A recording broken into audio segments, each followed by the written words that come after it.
What was the first form of life? Life is believed to have existed on Earth for billions of years now. Scientists do not know exactly when life began on Earth. However, they can trace how life developed and evolved using some pieces of evidence.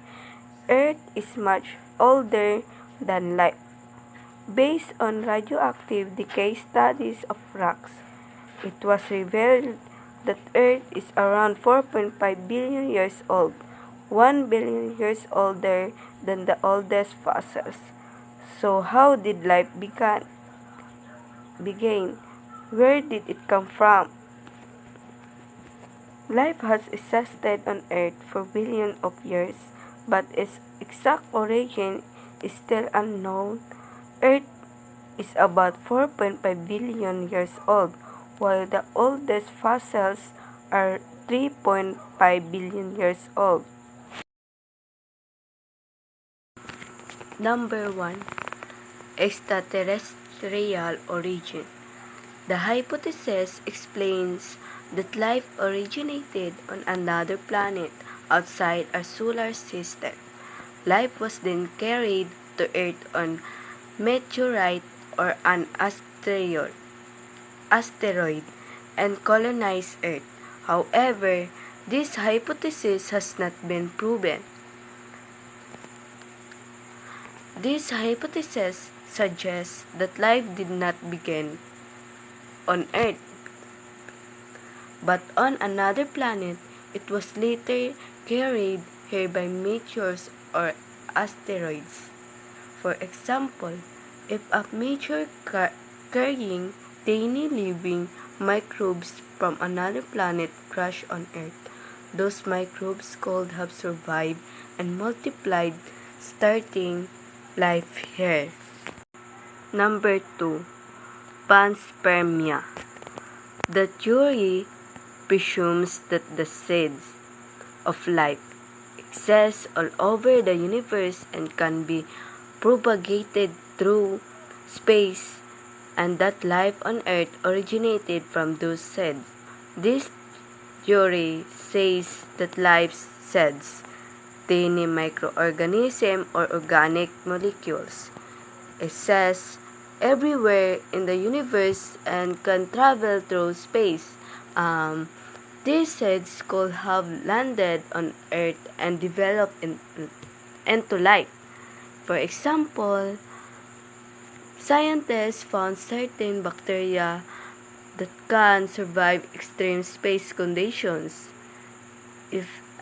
If such bacteria traveled on dust or rocks and reach Earth, they could have started life. Number 3. Divine creation. Many people believe that life was put on Earth by divine forces. Creation theories are common to many of the world's religions and cultures. Many religions and cultures believe that life was created by a divine being or higher power. This is based on faith, not science. For example, in Christianity, the Bible describes God creating life on earth. In other cultures, there are similar creation stories involving gods or spirit. 4. Origin from non-living matter. Scientists believe that life arose on Earth from inanimate matter after Earth had cooled. They stated that random events probably produced stable molecules that could self-replicate. Then, natural selection favored changes in the rate of reproduction, which eventually led to the first cell. The origin from non-living matter. The scientists believe that after Earth cooled, simple chemicals combined to form molecules that could copy themselves. So, over time, these molecules developed into the first living cells through natural selection. For example, in the famous Miller-Urey experiment 1953, scientists showed that simple gases, when exposed to lightning like sparks, called from amino acids the building blocks of light.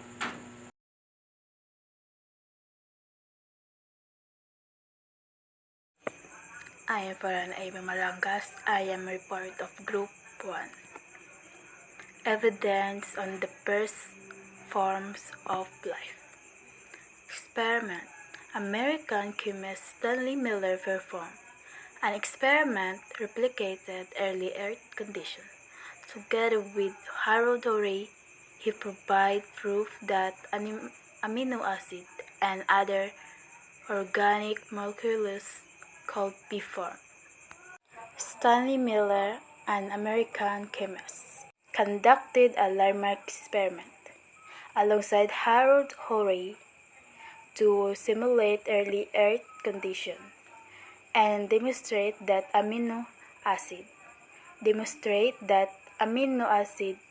and other organic molecules could be formed from simple inorganic compounds. Miller-Urey experiment. The atmosphere the Miller and Urey introduced into the flux contain simple molecules that here probably present in the early Earth atmosphere. Hydrogen, CO2, methane, water vapor, nitrogen, ammonia, and carbon monoxide. The Miller-Urey experiment used a simulated early Earth atmosphere of the methane, ammonia, hydrogen, and water vapor to demonstrate that organic molecules could form from inorganic matter under these conditions. As some modern theories propose a different composition for the early atmosphere including carbon dioxide and nitrogen. Good afternoon, Sir Dingdong. My name is Dominic Espantilan. So, the report is ang Bonifacial. Ang Bonifacial ito ay tumutukoy sa mga labi o bukas. Bukas ay ng mga sinaunang buto ng napanatili ng paglipas ng puti panahon ng mga fossil na ito ay nagbibigay ng mahalagang impormasyon tungkol sa evolusyon, pag-uugali ng kapaligiran ng mga sinaunang organismo. So, ang meaning sa shell fossil ay ito ay tumutukoy sa pag-fossilize na labi ng shell ng mga sinaunang almots tulad ng mga clams o ammonatis na ang mga shell fossil ay mahalaga sa pag-aaral ng paintolohiya ng geolohiya dahil nagbigay sila ng impormasyon tungkol sa sinaunang ekosistema at kapaligiran. So, ang plant fossil ito ay tumutukoy sa pag-fossilize na labi ng mga sinaunang halaman tulad ng mga puno, dahon o bulaklak, puto ng mga plant. Fossil ay mahalaga sa pag-aaral ng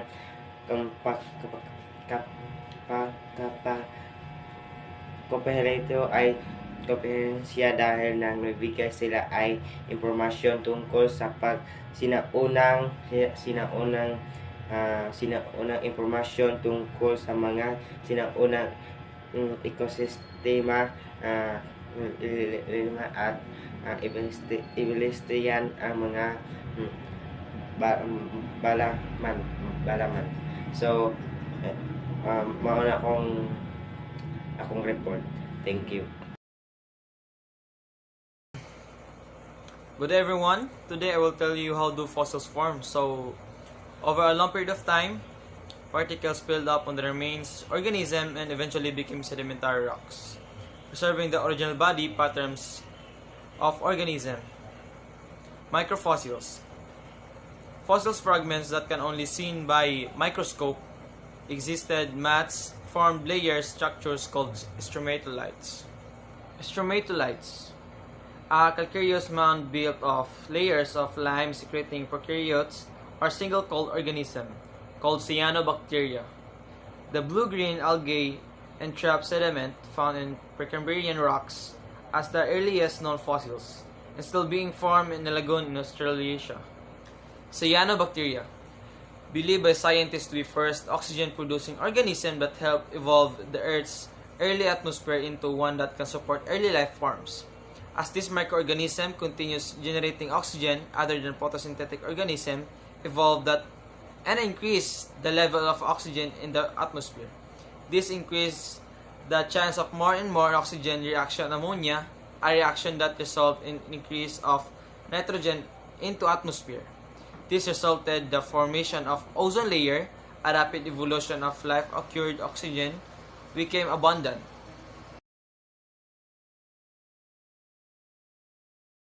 Early forms of life. The first form of life is believed to have appeared some 3.5 billion years ago. The first evidence of life is found in microfossils. Microfossils are tiny plant and animal remains, often only visible under a microscope. Some are prokaryotes, the earliest forms of life, which is survive harsh early conditions. They later develop photosynthesis using sunlight and carbon dioxide to make their own food. The process of photosynthesis produces more oxygen that changes the Earth's early atmosphere. This change in the atmosphere allowed oxygen-breathing organisms to exist. Cyanobacteria were the first photosynthetic organism, leaving recognizable microfossils and chemical traces from pigments. About 1.5 billion years ago, fossils of larger organisms with internal membranes and thicker walls appeared, marking the rise of eukaryotic organisms on Earth. How did multicellular organisms evolve? Multicellular organisms evolved from unicellular eukaryotes. Some single-celled organisms, like algae, form colonized by associating with other cells. Over time, these colonies developed cell specialization, leading to true multicellular organisms. Protozoans, sponge, and fungi were among the earliest life forms. About 580 million years ago, the first soft-bodied animals appeared. Through ongoing cell specialization, more complex and diverse plants and animals, including humans, evolved.